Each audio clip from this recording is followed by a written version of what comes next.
달러구트 꿈 백화점 이미의 지음 출판사 북닷 프롤로그 세 번째 제자의 유서 깊은 가게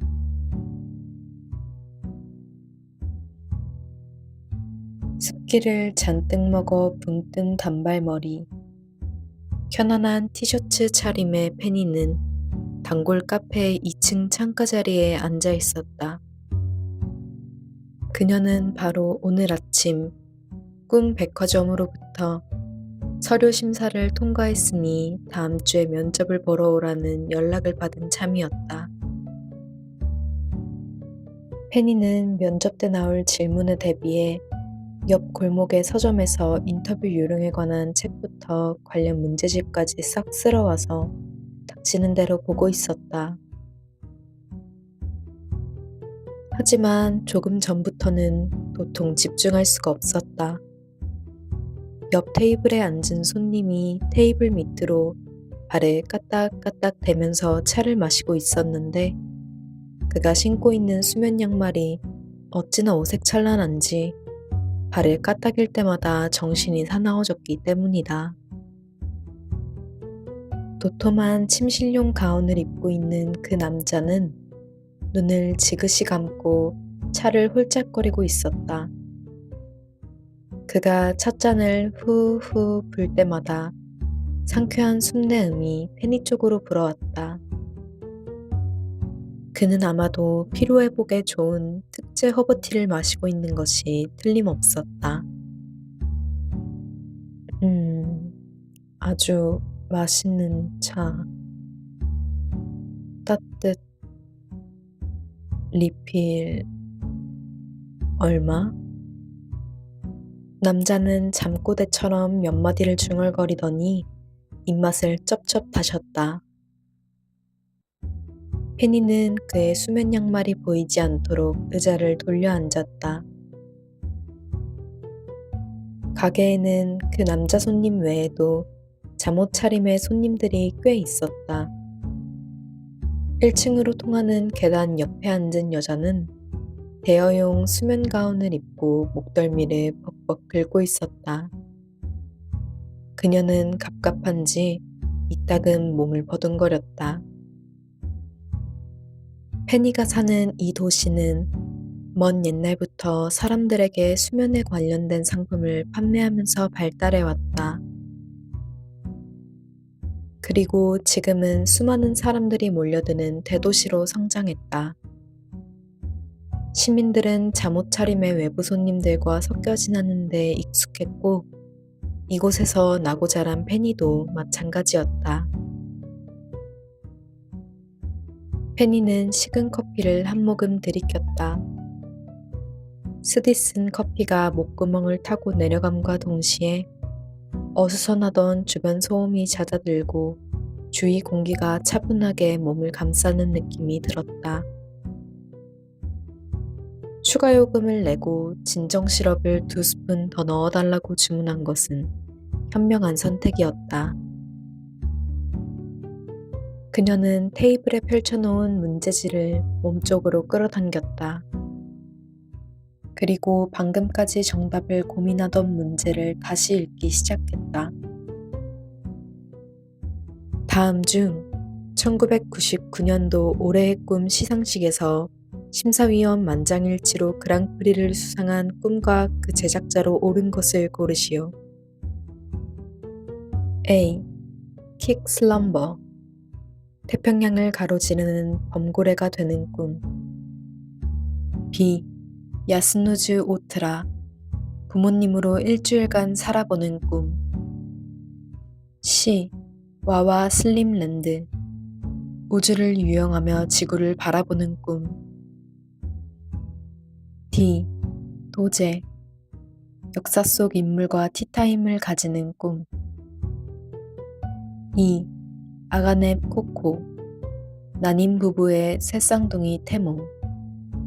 끝. 페니는 볼펜 뒷꼭지를 잘근잘근 씹으며 고민에 빠졌다. 1999년도라면 꽤나 옛날이다. 킥슬럼버나 와와 슬림랜드처럼 젊은 꿈 제작자는 정답이 아닐 것이다. 페니는 볼펜으로 두 개의 보기를 쭉쭉 그었다. 그렇다면 야스누즈 오트라가 만든 부모님으로 일주일간 살아보는 꿈은 어떨까? 페니의 기억이 맞는다면 그건 비교적 최근에 나온 작품이었다. 야스누즈 오트라의 꿈은 출시 전부터 대대적으로 광고를 하는 편인데 더 이상 말 안 듣는 자녀에게 입 아프게 잔소리하지 마세요. 그냥 꿈에서 일주일간 부모님으로 살아보게 하세요. 라고 발랄하게 외치던 광고 모델의 모습이 똑똑히 머릿속에 남아 있었던 것이다. 페니는 나머지 두 가지 보기 중에 끝까지 답을 고민하다가 이 아가넵 코코, 난임 부부의 새 쌍둥이 태몽을 정답으로 체크했다. 그러고는 커피를 다시 한 모금 마시려고 손을 뻗었다. 그때 털이 북슬북슬한 동물의 앞발이 문제지 위에 턱하니 나타났다. 페니는 깜짝 놀라 하마터면 손등으로 커피잔을 칠 뻔했다. 아니지. 이 문제의 정답은 A야. 커다란 앞발의 주인은 인사도 없이 말을 이어나갔다.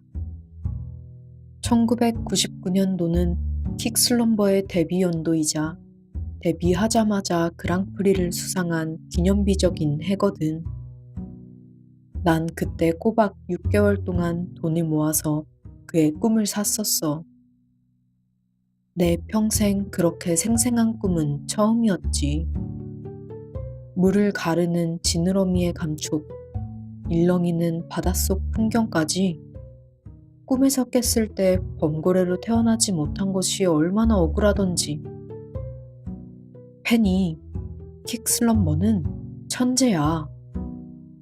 그때 그의 나이가 몇 살이었는지 알아? 겨우 13살이었어. 앞발의 주인은 마치 자기 일인 것처럼 자랑스럽게 말했다. 아쌈, 너였구나. 난 또 누구라고. 페니는 손을 뻗어 커피잔을 멀리 치워버렸다. 그런데 내가 여기 있는 건 어떻게 알았어? 아까 네가 서점에서 책을 왕창 사서 나가는 걸 봤거든. 여기서 이러고 있을 줄 알았지. 넌 집에서는 공부 안 하잖아. 아쌈은 페니가 테이블 위에 쌓아놓은 책더미를 살폈다. 면접 준비하는 거야? 그건 또 어떻게 알았어? 나도 오늘 아침에 연락받았는데. 이 골목에서 일어나는 일 중에 우리 녹틸루카들이 모르는 건 하나도 없지. 아쌈은 이 골목에서 일하는 녹틸루카 중 하나였다. 녹틸루카들은 잠든 손님들이 옷을 훌렁훌렁 벗고 다니지 않도록 항상 100벌이 넘는 수면용 가운을 짊어지고 손님들을 쫓아다니며 옷을 입히는 일을 했다.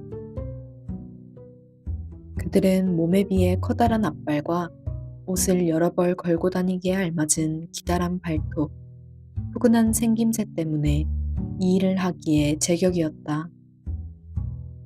정작 그들은 우성하게 자란 털들 덕분에 옷을 입을 필요가 없다는 점이 아이러니하긴 했지만 페니는 벌거벗은 손님들도 잘 차려입은 사람보다는 똑같이 벌거벗고 다니는 털복숭이 동물들에게서 가운을 건네받는 편이 덜 불편할 거라고 생각했다. 앉아도 되지? 오늘 많이 돌아다녔더니 발이 아파서 말이야.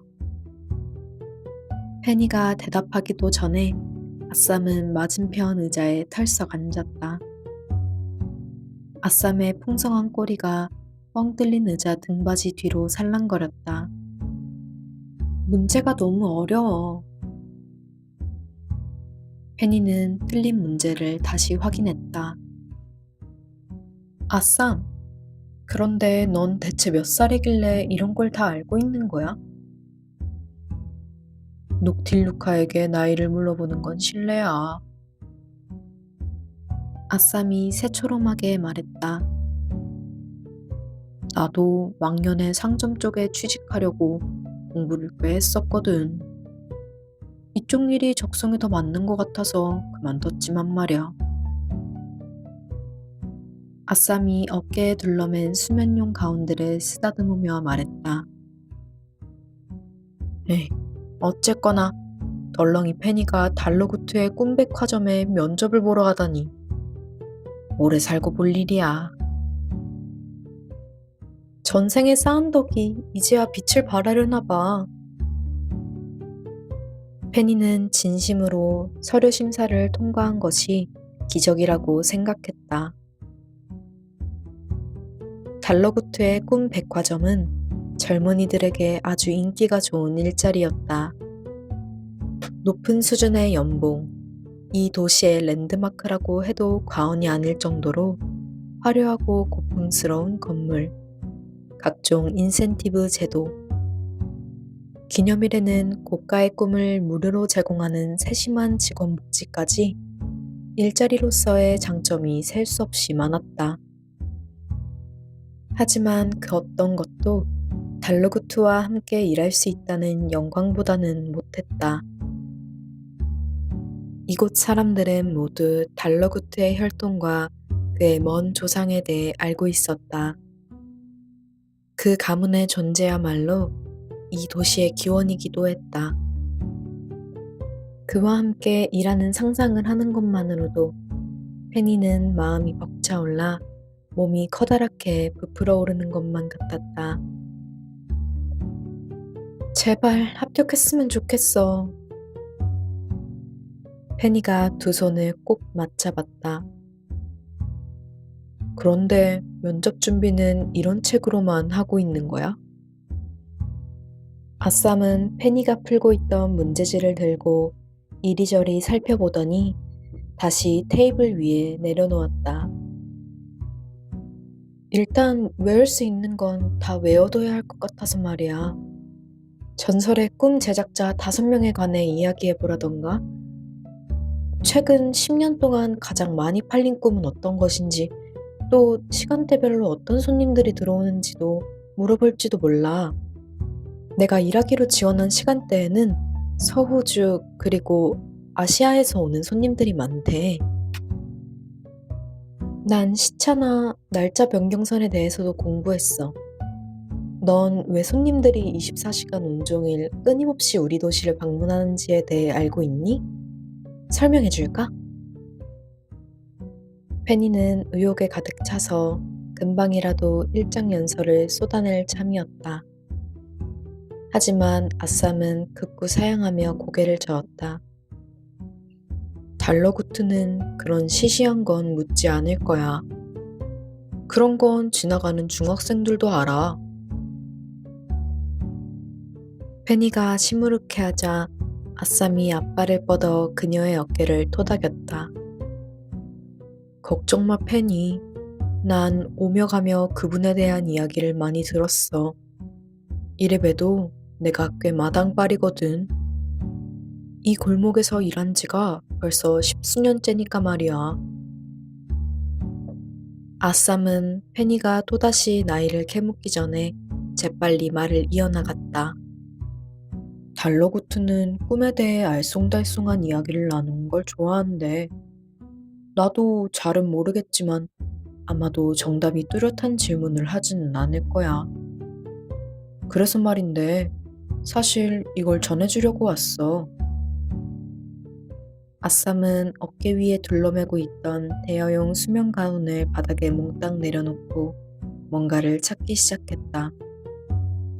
산더미 같은 가운을 헤집자 작은 보따리가 튀어나왔다. 아쌈이 보따리를 풀자 이번에는 수면 양말들이 무더기로 쏟아져 나왔다. 이건 아니야. 이건 수족냉증 있는 손님들한테 신겨주려고 가지고 다니는 거고. 옳지. 그래, 여기 있다. 아쌈은 보따리 안에서 손바닥만한 얇은 책자를 꺼내 들었다.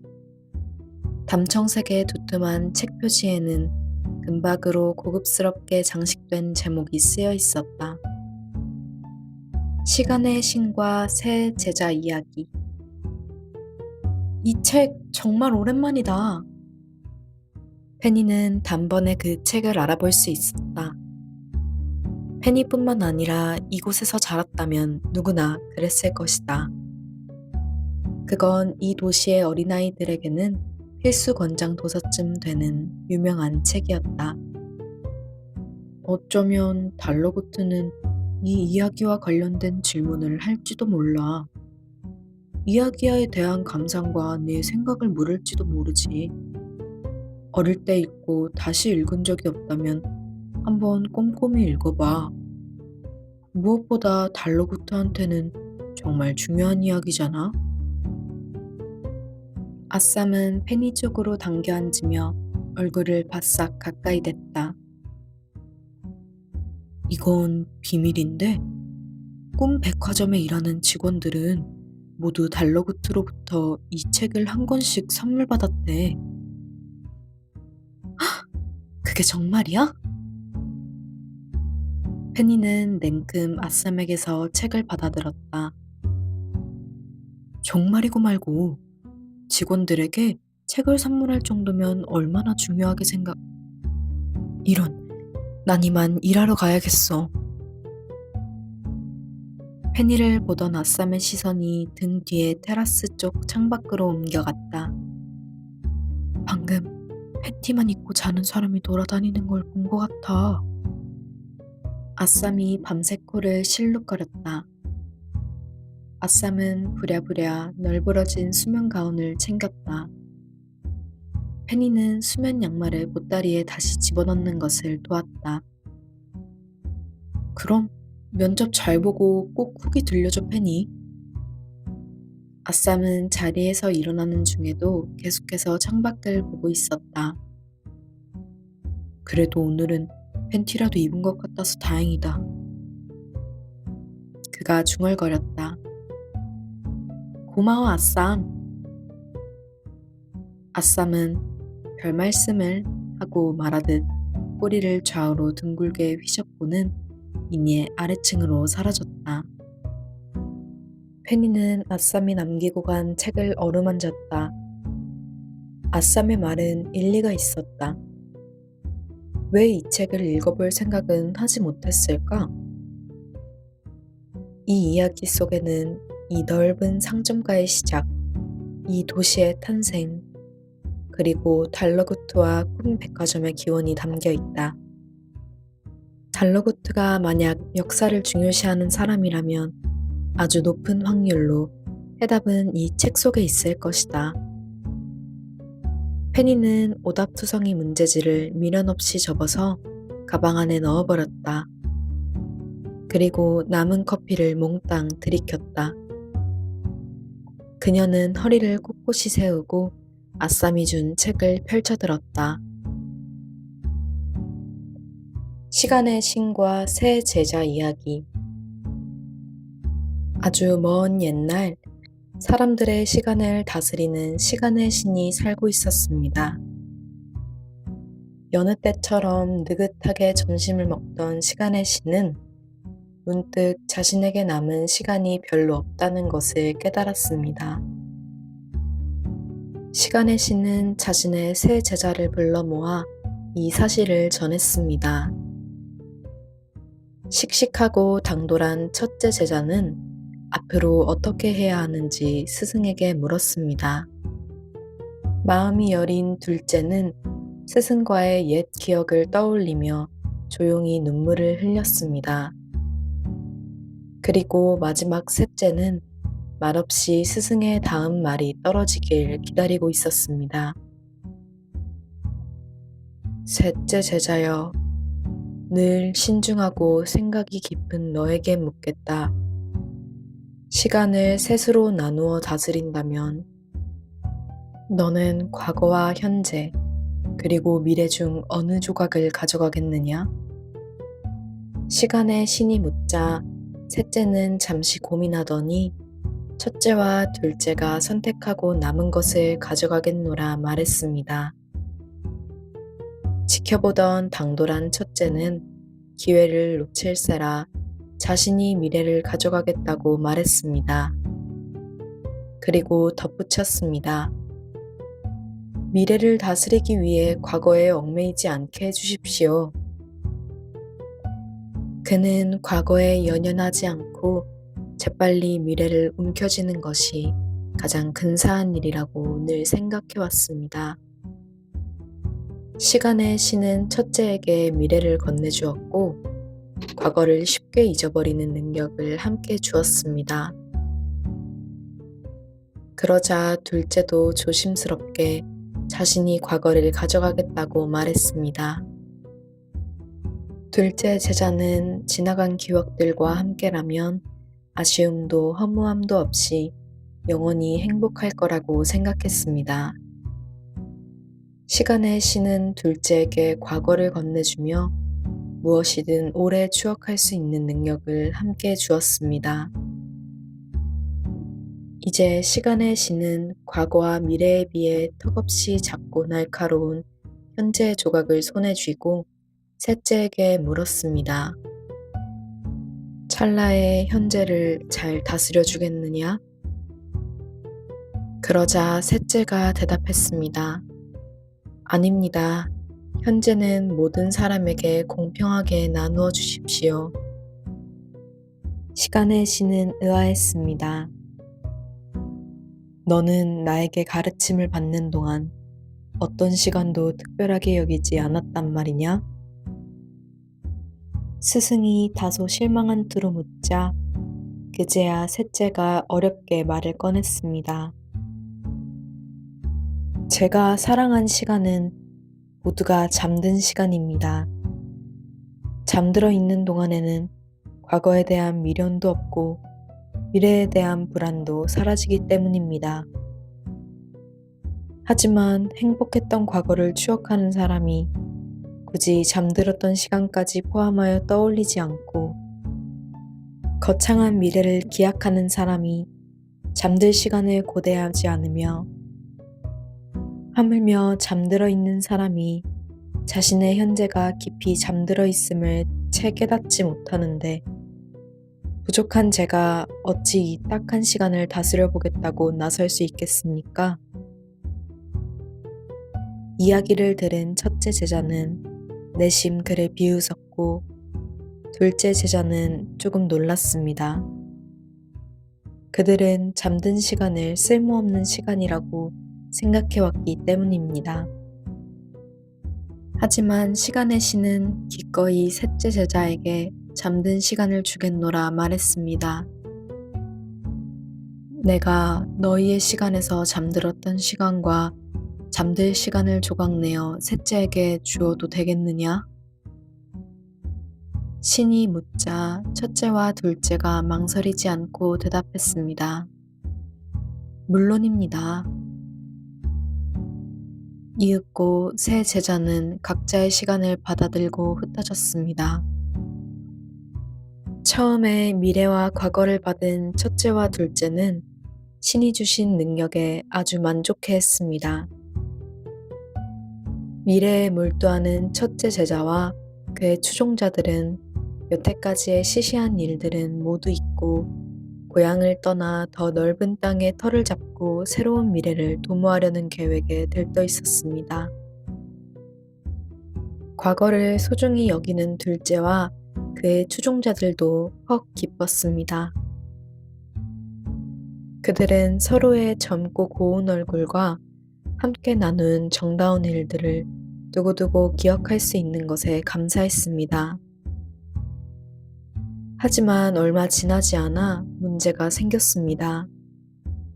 첫째가 미래만 생각하느라 몽땅 잊어버린 과거의 기억들은 그 양이 어찌나 많았던지 그들이 사는 땅의 안개처럼 켜켜이 쌓이기 시작했습니다. 그들은 빽빽한 안개 속에서 친구와 가족도 알아보지 못했습니다. 사랑하는 사람들과의 추억이 사라지자 그들은 무엇을 위해 미래를 꿈꾸었는지조차 기억하지 못하게 되었습니다.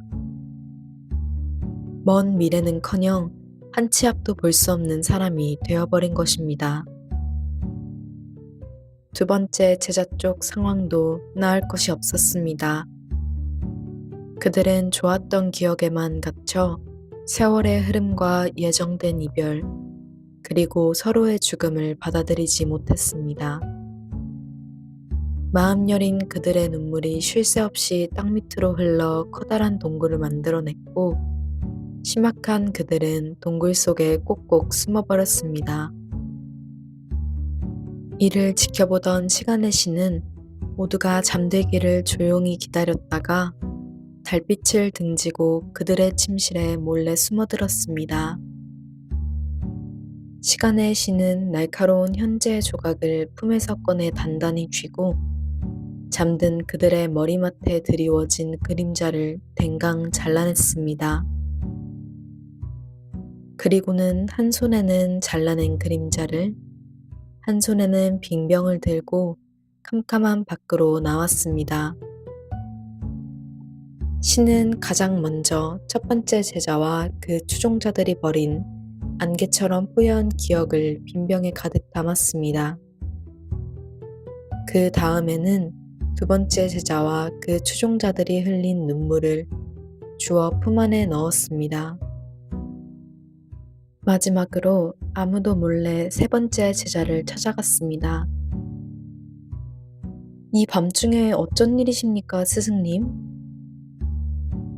시간의 신은 말없이 셋째 제자의 탁자에 가지고 온 물건들을 하나씩 내려놓았습니다. 잠든 그림자와 잊어버린 기억이 담긴 병, 그리고 동그란 눈물을. 스승의 의중을 어렴풋이 짐작한 셋째가 물었습니다. 제가 어떻게 하면 이것으로 그들을 도울 수 있겠습니까? 신은 대답 대신 곤히 잠든 채 축 처져 있는 그림자를 손가락으로 집어 기억이 담긴 병 안에 쏙 집어넣었습니다. 그림자가 병 속에서 우왕좌왕하며 감은 눈을 뜨려고 애를 쓰자 이번에는 눈물을 병 속에 떨어뜨렸습니다. 그러자 신기한 일이 벌어졌습니다. 눈물이 그림자의 눈이 되어 맺히더니 그림자가 반짝 눈을 뜨고 병 안의 기억 속에서 살아 움직이기 시작한 것입니다. 시간의 신은 그림자와 기억이 담긴 병을 셋째에게 건네면서 말했습니다. 사람들이 잠들어 있는 동안 그들의 그림자가 대신 깨어 있도록 해주어라. 지혜로운 셋째였지만 스승의 말을 잘 이해할 수 없었습니다. 사람들이 자고 있을 때도 생각하고 느끼게 하라는 말씀입니까? 어떻게 이것이 그들에게 도움이 될 수 있습니까? 그림자가 밤새 대신 경험한 모든 것들에 대한 기억은 둘째처럼 연약한 이들의 마음을 단단하게 만들어줄 것이다. 그리고 첫째처럼 경솔한 이들이 잊지 말았어야 할 것은 이튿날 아침이면 다시 떠올릴 수 있게 도와줄 것이다. 이야기를 마친 시간의 신은 자신에게 주어진 시간이 비로소 끝나감을 느꼈습니다. 옅어져가는 그의 스승을 바라보며 셋째가 다급하게 외쳤습니다. 가르침을 더 주십시오, 스승님. 이 모든 것들을 사람들이 어떻게 이해하도록 가르쳐야 합니까? 저는 이것을 무엇라고 불러야 할지조차 모르겠습니다. 시간의 신이 미소 지으며 대답했습니다. 그들을 이해할 필요는 없다. 잘 모르는 편이 오히려 낫다. 그들 스스로 받아들이게 될 것이다. 이름이라도 붙여주십시오. 기적이라고 불러야 합니까? 아니면 허상입니까? 셋째는 간절하게 가르침을 구했습니다. 꿈, 이라고 부르거라. 그들은 이제 너로 하여금 매일 밤 꿈을 꾸게 될 것이다. 마침내 시간의 신은 흔적도 없이 사라졌습니다. 책장을 덮은 페니는 묘한 기분에 휩싸였다. 이야기는 어릴 적 처음 읽었을 때처럼 낯설고 터무니없게 느껴졌다. 마치 동화 속 이야기 같았다. 하지만 이 세상에 믿지 않으면 이해할 수 없는 일들이 얼마나 많던가. 세상에 없다가도 태어나고 조금 전까지 존재하다가도 죽음을 맞는 삶의 흐름을 결국 받아들이게 되듯 이 도시에 사는 모두는 이 이야기를 자연스럽게 받아들이고 있었다. 실제로 매일 밤 꿈을 꾸는 우리들 모두 먼 옛날 세 번째 제자가 세운 꿈 백화점, 그리고 대대로 그의 가게를 물려받은 후손들과 지금의 달러구트까지, 이 모든 것들이 살아있는 증거였던 것이다. 페니는 새삼 달러구트가 범접할 수 없는 신화적 인물처럼 느껴졌다. 그녀는 며칠 뒤 면접에서 그런 달러구트와 단둘이 이야기를 나누게 될 것이다. 페니는 설렘 반 긴장 반으로 아랫배가 싸늘해지는 것을 느끼며 몸을 가늘게 떨었다. 오늘은 이만 집으로 돌아가야 할 것 같았다. 책들을 잔뜩 짊어지고 집으로 돌아온 그녀는 잠들 때까지 아쌈이 준 책을 손에서 놓지 않았다. 그리고 면접 당일까지 며칠 동안 읽고 또 읽었다. 이야기를 통째로 외울 때까지. 어느덧 달러구트와 약속한 면접날이 다가왔다. 일찌감치 사거리의 꿈 백화점에 도착한 페니는 1층 로비에서 달러구트의 사무실을 찾아 두리번거리고 있었다. 목 늘어난 티셔츠와 헐렁한 반바지를 잠옷으로 입은 사람들, 녹틸루카에게서 받은 대여용 가운을 입은 사람들이 로비에 마련된 상품 진열 코너를 돌아다니며 꿈 상품을 구경하고 있었다. 킥 슬럼버의 신상품이군. 갈라파고스의 코끼리 거북이가 되는 꿈이라. 어디 보자. 까탈스러운 평론가들이 별점을 4.9점이나 줬군. 등껍질 안팎의 심연의 스펙터클함이라니. 역시 평론가들 한 줄 평은 전혀 도움이 안 된다니까. 별무늬가 잔뜩 박힌 수면 바지를 입은 손님이 베스트 신상품 코너에 서서 꿈 상자를 들고 고심하고 있었다. 페니는 10분 안에 1층 어딘가에 있을 달러구트의 사무실로 곧장 가야 했는데, 아무리 봐도 오너의 사무실로 쓰일 법한 고급스러운 공간이 눈에 띄지 않았다. 페니는 직원에게 물어보려고 했으나 프런트 데스크를 지키는 중년 여자 직원은 쉴 새 없이 어디론가 전화를 걸고 있었다. 리넨 치마를 두른 다른 직원들도 어찌나 바쁜지 페니 쪽으로는 눈길도 주지 않았다. 엄마! 나 망한 것 같아. 순둥땅지 같은 질문들 뿐이었어. 난 최근에 5년간의 꿈 트렌드와 업계 현황을 꼼꼼히 분석해왔는데 그런 내용은 하나도 묻지 않으셨어. 격양된 목소리로 전화통화를 하며 지나가는 여자와 맞닥뜨린 것은 바로 그때였다. 먼저 면접을 보고 나온 지원자임이 틀림없었다.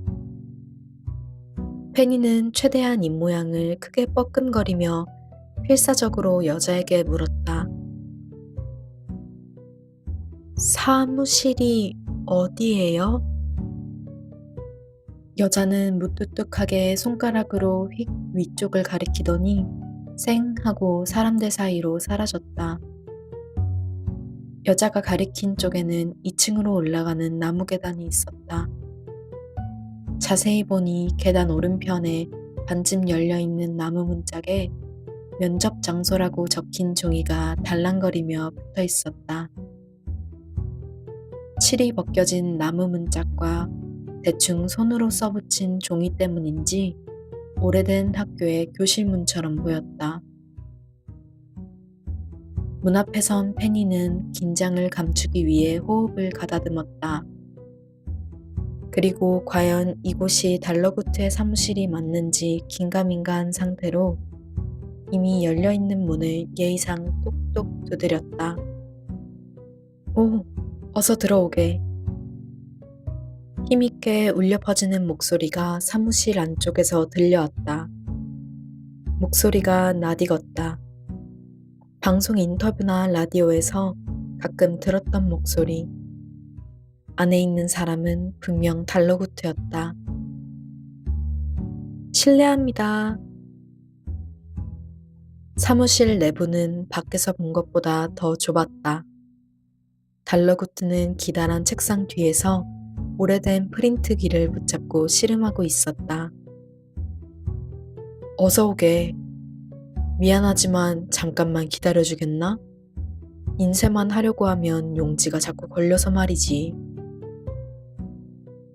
그는 정갈한 셔츠 차림이었고 텔레비전이나 잡지에서 보던 것보다 훨씬 키가 크고 말라 보였다. 자연스럽게 헝클어진 반곱슬 머리에는 흰머리가 반쯤 섞여 있었다. 달러구트는 페니의 지원 서류로 보이는 종이를 프린터기에서 억지로 잡아 뺐다. 다 구겨지고 심지어 끝부분은 찢어져서 프린트기 안에 여전히 남아있는 게 분명했지만 달러구트는 만족스러운 표정을 지었다. 이제야 해결됐군. 페니가 다가오자 그는 주름지고 마른 손을 내밀어 악수를 청했다.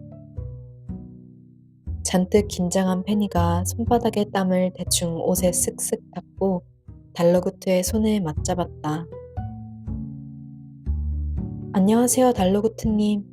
저는 페니라고 해요. 반갑네, 페니 양. 만나기를 고대하고 있었다네. 허름한 창고 같은 사무실에 있음에도 불구하고 달러구트의 외관에서는 기쁨이 흘러넘쳤다.